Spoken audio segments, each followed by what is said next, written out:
네, 안녕하세요. 구루잠입니다. 오늘은 5과목 노동관계 법규 시작해 보겠습니다.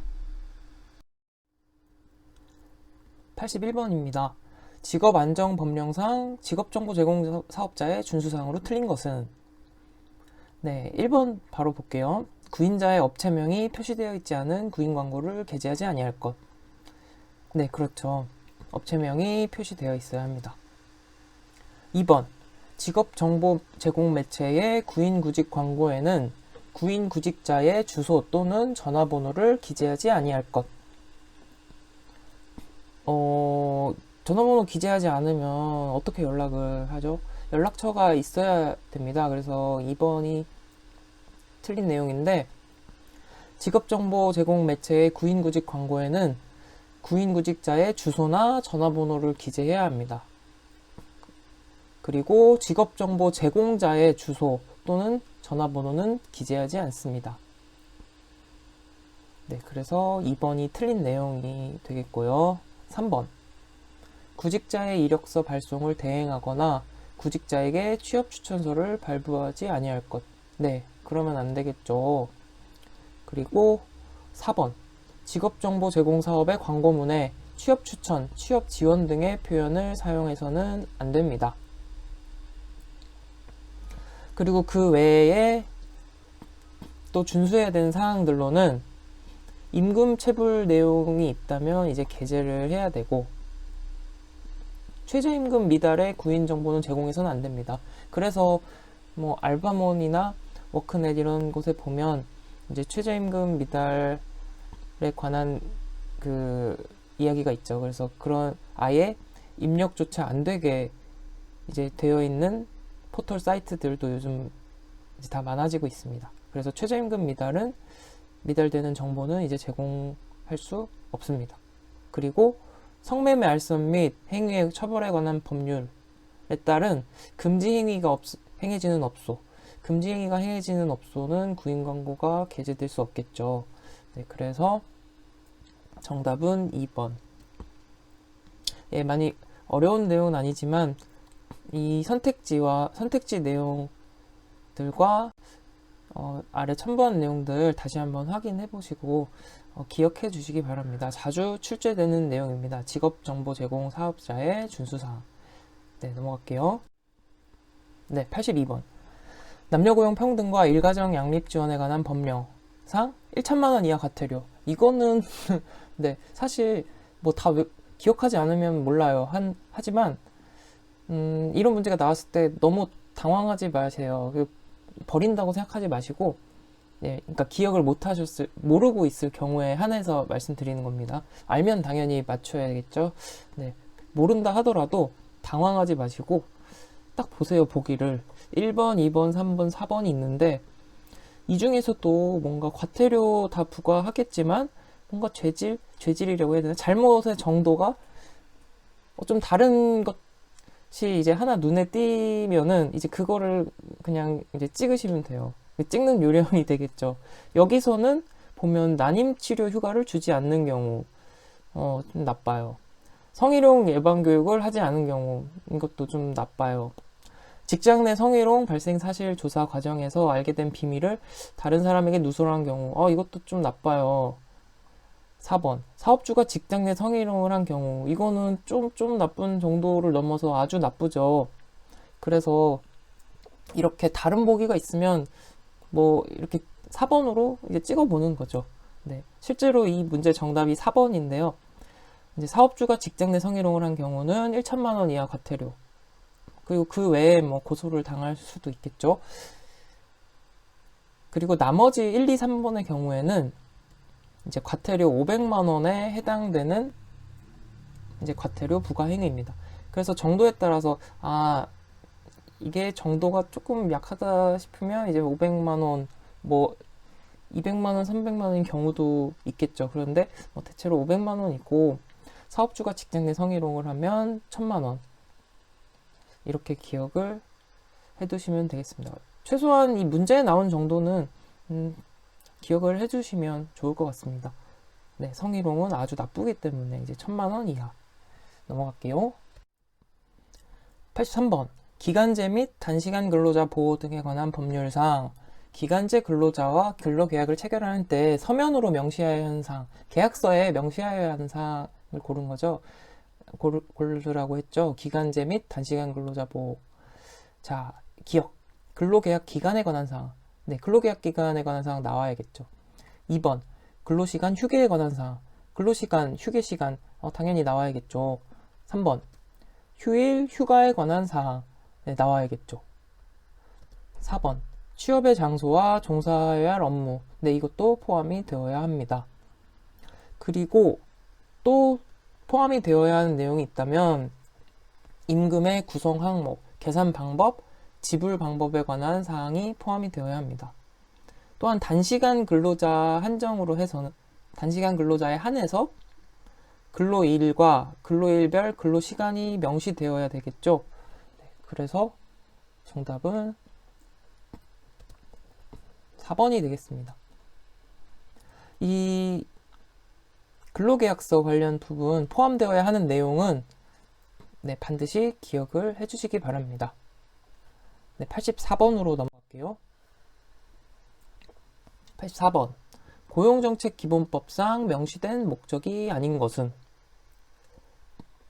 자, 고용정책기본법. 먼저 보기를 볼게요. 기억 1번. 근로자의 고용안정 지원. 네, 맞습니다. 2번. 실업의 예방 및 고용의 촉진. 실업의 예방 및 고용의 촉진은 이제 고용보험법 상으로 이제 보장이 되고 있어요. 그래서 고용정책기본법에 명시된 목적은 아닙니다. 3번. 노동시장의 효율성과 인력수급의 균형 도모. 4번. 기업의 일자리 창출과 원활한 인력 확보 지원. 네. 그리고 그 외에 또 고용정책기본법의 목적을 보면 국민 개개인 직업능력 개발, 더 많은 취업기회, 고용 안정, 국민의 삶의 질 향상, 고용을 통한 사회적 이바지함 이렇게 있는데 여기서 다른 내용들은 반복해서 읽어보시면서 자꾸 익히시고요. 중요한 거는 실업의 예방, 고용의 촉진, 실업에 관련된 것은 고용정책기본법이 아니라 고용보험법과 관련이 된다라는 것을 기억을 해두시면 되겠습니다. 그래서 정답은 2번입니다. 85번. 고용보험법령상 피보험 자격의 신고에 관한 설명으로 틀린 것은 1번. 사업주가 피보험 자격에 관한 사항을 신고하지 않으면 근로자가 신고할 수 있다. 네, 맞습니다. 근로자가 직접 신고를 할 수 있습니다. 2번. 사업주는 그 사업에 고용된 근로자의 피보험 자격의 취득 및 상실에 관한 사항을 노동부 장관에게 신고하여야 합니다. 네, 그렇죠. 그래서 사업주가 이제 피보험 자격 신고를 하게 되고요. 3번. 자영업자인 피보험자는 피보험 자격의 취득 및 상실에 관한 신고를 하지 않는다. 네, 자영업자는 피보험 자격 취득, 상실 신고를 하지 않죠. 네. 4번. 피보험 자격의 취득 및 상실에 관한 신고는 그 사유가 발생한 날부터 14일 이내에 하여야 한다. 이건 이제 직장에 그 소속이 되어 있으셨던 분들은 어느 정도 알고 계실 것 같아요. 이게 14일 이내 아니죠. 언제죠? 다음 달 15일까지. 그 사유 발생한 날이 속하는 달에 다음 달 15일까지 신고를 해야 돼요. 사업주가. 네. 근데 안 하면 근로자가 신고할 수 있다. 그리고 근로자가 그 전에 요구하면 지체 없이 신고를 해야 한다. 라고 규정이 되어 있습니다. 그래서 정답은 4번입니다. 이게 보시면은 그 피보험 자격 신고에 관한 내용, 이 보기를 통해서 기억을 해두시기 바랍니다. 피보험 자격 신고 사업주가 안 하면 근로자 할 수 있고, 네. 사업주는 이 취득 상실 사항을 신고를 해야 되고, 자영업자는 신고하지 않고, 신고 기간은 그 다음 달에 15일까지. 네, 근로자 요구하면 지체 없이 해야 됩니다. 네, 정리해 주시고요. 86번 넘어가겠습니다. 고용보험법상 구직급여의 수급 요건. 이것도 중요한 부분입니다. 구직급여의 수급 요건. 자, 1번. 이직일 이전 18개월간 피보험 단위 기간이 합산하여 180일 이상일 것. 네. 이제 기억을 해주세요.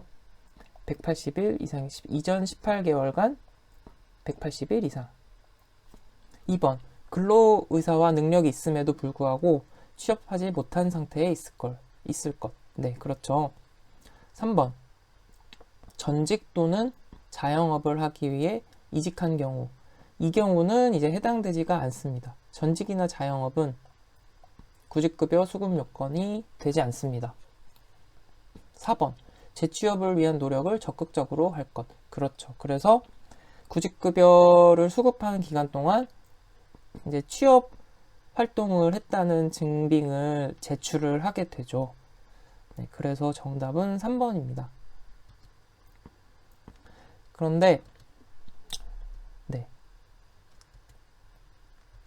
그런데 이제 기준 기간을 연장해서 적용하는 경우가 있어요. 이직일 이전 18개월간 180일 이상인데 이 18개월을 연장해서 적용하는 경우 한번 살펴볼게요. 질병이나 부상 등의 이유로 30일 이상 보수를 지급받지 못했어요.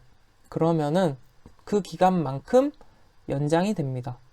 질병, 부상 등으로 인해 한 달 이상 보수를 받지 못했을 경우. 근데 그 기간이 3년을 넘어가면 3년으로 한다는 거죠. 최대 3년이 된다. 이 의미가 되겠고, 또 이직 당시에 주당 근로시간이 15시간 미만이래요.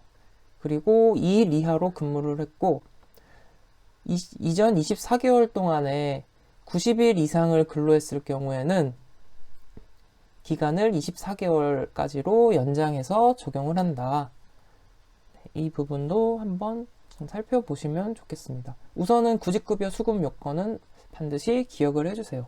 이직일 이전 18개월간 180일 이상 근로의 의사와 능력이 있음에도 취업하지 못한 상태에 있을 것.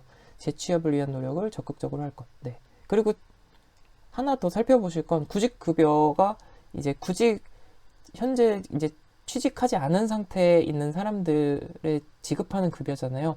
실업과도 관련이 되는 고용보험법상에 있다. 방금 앞에 문제에서 살펴봤죠. 실업 관련된 부분은 고용보험법과 관련이 있다. 그래서 고용보험법이 이런 성격들을 가진 업무들을 진행을 하는구나 라는 것을 이제 기억을 하시면 좋겠습니다. 넘어갈게요. 87번. 남녀고용 평등과 일가정 양립 지원에 관한 법률로 틀린 것은 1번. 근로자란 사업주에게 고용된 자와 취업할 의사를 가진 자. 네, 고용된 자와 취업할 의사를 가진 자. 맞습니다. 2번. 사업주가 임금 차별을 목적으로 설립한 별개의 사업은 동일한 사업으로 본다. 네, 맞습니다. 임금 차별을 목적으로 설립한 사업은 동일한 사업으로 보는 게 합당하겠죠. 3번. 사업주는 유가기 근로시간 단축을 하고 있는 근로자의 명시적 청구가 있으면 단축된 근로시간 외에 주 12시간 이내에서 연장 근로를 시킬 수 있다. 네, 그렇습니다. 근로자의 명시적 청구가 있으면 단축된 시간 외에 주 12시간까지는 연장 근로를 시킬 수 있습니다. 명시적 청구가 있어야 되고요. 유가기 근로시간 단축은 유가기라면 연령대가 어떻게 해당이 될까요? 만 8세 또는 초등학교 2학년을 기준으로 그 이하의 자녀를 유가기 근로시간 단축에 해당하는 자녀 연령으로 봅니다. 만 8세 또는 초등학교 2학년 이하. 네, 기억해 주시고요. 4번. 사업주는 사업을 계속할 수 없는 경우에도 육아휴직 중인 근로자를 육아휴직 기간에 해고하지 못한다. 이거는 해고를 할 수 있어요.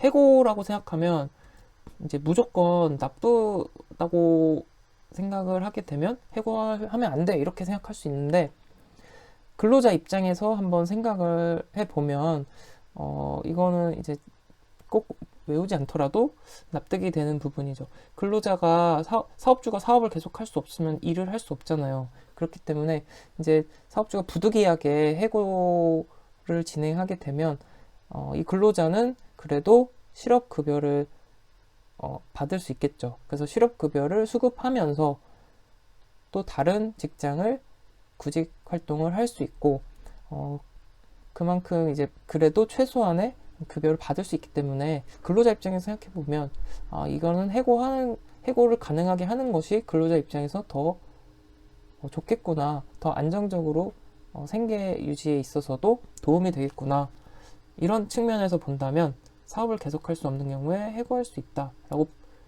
이제 생각을 하는 것이 어떻게 보면 좀 더 나은 쪽이겠죠. 그래서 정답은 4번이 되겠습니다. 88번. 고용상 연령차별 금지 및 고령자 고용 촉진에 관한 법령상 준고령자의 정의로 옳은 것은? 네, 이거는 기억을 해두세요. 준고령자는 50세에서 55세 미만, 고령자는 55세 이상. 네, 55세 이상. 이 법령상 고령자는 55세 이상이라는 거예요. 고용상 연령차별 금지와 고령자 고용 촉진 법령에서 준고령자는 50세 이상, 55세 미만, 고령자는 55세 이상. 네. 우리가 생각하는 고령자랑은 다르다는 거를 기준이 더 낮죠. 왜냐하면 고용상에 관련된 법령에서 고령자이기 때문에 55세 이상이라는 거, 준고령자는 50세 이상, 55세 미만. 네. 지금 기억이 되셨죠? 그리고 참고가 아니라 반드시 기억해야 될 부분 중에 고령자 기준 고용률이라는 것이 있습니다. 네. 고령자를 최소 2 인원 이상 채용을 해야 된다, 고용을 해야 된다라는 최소 비율이에요. 보면 제조업 사업장의 경우에는 상시 근로자 수의 2%, 100분의 2. 운수업, 부동산 및 임대업의 경우에는 100분의 6. 그 외의 산업에는 100분의 3. 그래서 생각해보면 제조업은 이제 직접 제조 만드는 이제 부분, 이제 이런 쪽이니까 좀 고령자 분들이 일하시기에 상대적으로 좀 어려운 부분이 있죠. 그래서 좀 비율이 낮다, 2라고 생각을 하시고, 이제 운수업, 부동산 이런 일들은 좀 많이 하시는 편이죠. 실제로 운전하시는 분들 보면 고령자 분들 많으세요. 70 넘으신 분들도 저는 많이 봤고, 그래서 100분의 6, 그 외에는 3. 그래서 이건 반드시 기억을 해 두시기 바랍니다. 조금 외우기 편할까 싶어서 또 제가 생각을 해봤어요. 네. 고령자인 제부의 운기는 263이다. 네, 263 약간 로또 번호인데, 고령자 기준 고용률이죠. 고령자인 제부. 이제 제부 있어요. 동생의 남편을 제부라고 그러죠. 그러니까 제가 여자라고 합시다. 그러면 제부. 동생이 결혼했는데 남편이 너무 생각보다 나이가 많으신 거예요. 그래서 고령자예요. 그래서 그 고령자인 제부가 운의 기운이죠. 운기를 봤더니 263이에요. 로또 번호. 고령자 제부의 운기는 263이다. 네. 고령자 제부인 운기는 263이다. 고령자인 제조업 부동산업, 운수업. 네. 기타죠. 그래서 고령자 제부의 운기는 263이다. 2%, 6%, 3%다. 네. 도움이 되신다면 잘 활용하시면 되겠습니다. 고령자 제부의 운기는 263이다. 고령자 제부의 운기는 263이라고요. 네. 그래서 이 문제의 정답은 이제 3번이었고요. 네, 고령자, 중고령자, 고령자 기준 고용률까지 정리를 해봤습니다. 89번. 고용정책 기본 법령사항 실업대책 사업에 관한 설명으로 틀린 것은? 실업대책 사업도 중요한 부분입니다. 실업대책 사업. 우선 실업자의 정의를 보면 실업자는 6개월 이상 무급휴직자를 실업자라고 정의를 합니다. 6개월 이상 무급휴직자 포함해서. 자, 실업대책 사업으로 보면 취업 촉진을 위한 훈련 포함이 되고요. 그 외에 경제적인 지원도 포함이 돼요. 생계비, 생업자금, 사회보험, 의료비, 학자금, 네, 이런 거 다 기본적인 부분이죠. 그리고 주택 전세자금과 창업 점포 임대 지원도 포함이 됩니다. 네, 자영업을 준비하는 창업 점포 임대 또 지원도 포함이 되고, 실업 예방, 재취업 촉진, 고용 안정을 위한 기타 지원 포함이 되겠죠. 그리고 고용 촉진 관련 사업자 있으면 이 사업자에 대해서 대부 지원을, 이제 금전적인 지원을 하기도 합니다. 그리고 공공근로사업도 실업대책 사업에 포함이 됩니다. 그리고 이 실업대책 사업은 많은 인력을 사용하는 사업, 많은 실업자가 발생할 수 있는 지역에서 시행되는 사업, 또 고용상황 변화에 따라 쉽게 규모를 변경하거나 그만둘 수 있는 사업 중 어느 하나에 해당이 되어야 합니다. 네. 그래서 문제로 들어가 보면 1번. 실업자에 대한 공공근로사업은 실업대책 사업에 해당한다. 네, 맞습니다. 공공근로사업. 2번. 6개월 이상 기간을 정하여 무급으로 휴직하는 사람은 실업자로 본다. 이제 포함된다고 했었죠. 6개월 이상 무급휴직자, 실업자입니다. 3번.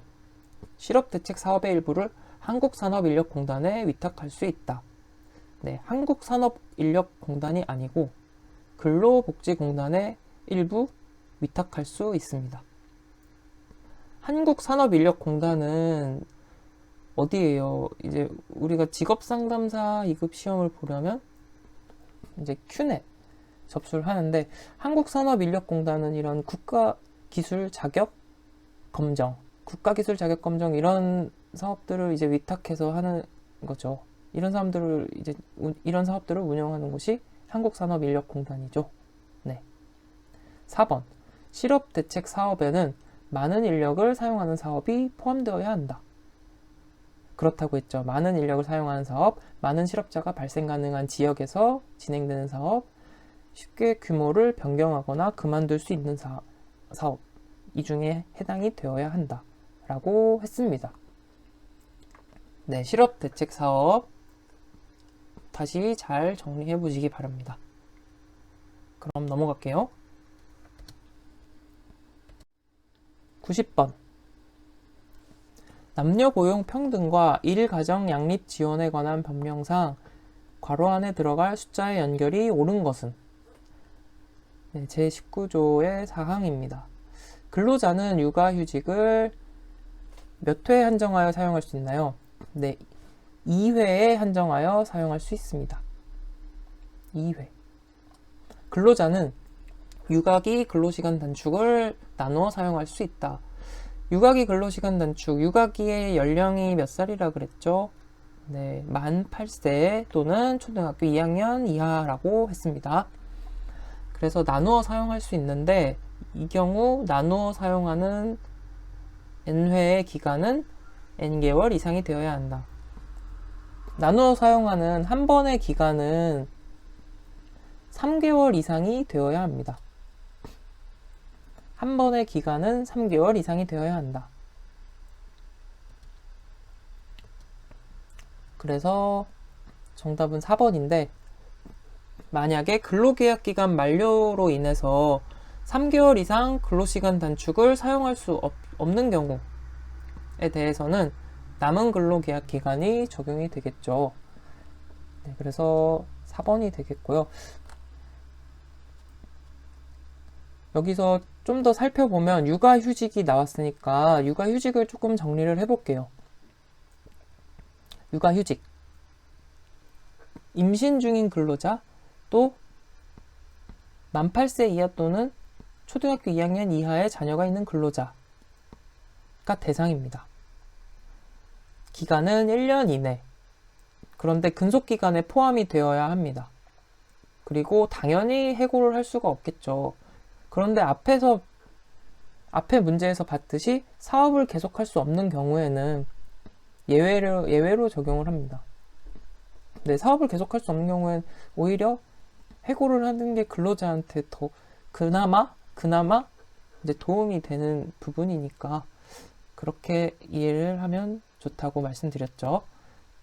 그 다음 복귀 후에는 휴직 전과 같은 업무 또는 동일 수준의 임금을 지급하는 직무에 배치를 해야 된다. 이게 당연한 얘기죠. 이게 차별 금지 관련해서 네, 이런 조항이 있죠. 그래서 휴직 전과 같은 업무를 하든지 동일 임금 수준을 주는 업무에 배치를 해야 됩니다. 기간제 근로자나 파견 근로자의 경우 이 육아휴직 기간을 사용기간, 파견기간에서 제외합니다. 그리고 사업주는 이 육아휴직 관련 증명서류 제출을 요구할 수 있습니다. 뭐 출생 증명서를 요구할 수도 있고, 네. 이제 아이의 그 연령을 확인할 수 있는 증명서류를 요구할 수 있습니다. 그리고 휴직 종료 예정일을 1회 안에 연기할 수 있다고 했죠. 네. 1회 안에 연기할 수 있고 30일 전까지 사업주에게 신청을 해야 합니다. 1회 안에 연기할 수 있고 30일 전까지 사업주에게 신청. 그리고 철회는 7일 전까지 가능합니다. 네, 다시 한번 정리해 볼게요. 육아휴직은 임신 중 또는 만 8세 이하 초등학교 2학년 이하 자녀 있는 근로자 대상이고 1년 이내 가능하고 근속기간에 포함합니다. 네, 해고할 수 없죠. 당연히 업무도 복직 후에 동일한 업무, 동일 수준의 업무. 그리고 기간제 근로자, 파견 근로자의 경우는 어떡하냐. 그 기간은 사용기간, 파견기간에서 제외를 하게 됩니다. 그리고 사업주는 증명서류 제출 요구할 수 있고 휴직 종료 예정일을 한 번 연기할 수 있어요. 그래서 그거를 30일 전까지 사업주에게 신청하여야 하고 그 신청의 철회는 7일 전까지 가능합니다. 그리고 육아휴직을 2회로 나누어 쓸 수 있다고 했죠. 네. 그리고 육아기 근로시간 단축도 1회 기간이 3개월 이상이 되어야 합니다. 네. 그래서 육아휴직 관련된 부분은 자꾸 읽어보시고 반드시 기억을 해주시기 바랍니다. 그래서 여기까지 90번까지 살펴봤고요. 91번부터는 다음 영상에서 이어가도록 하겠습니다. 네, 반드시 복습하시고요. 네, 수고하셨습니다. 그럼 이만 감사합니다.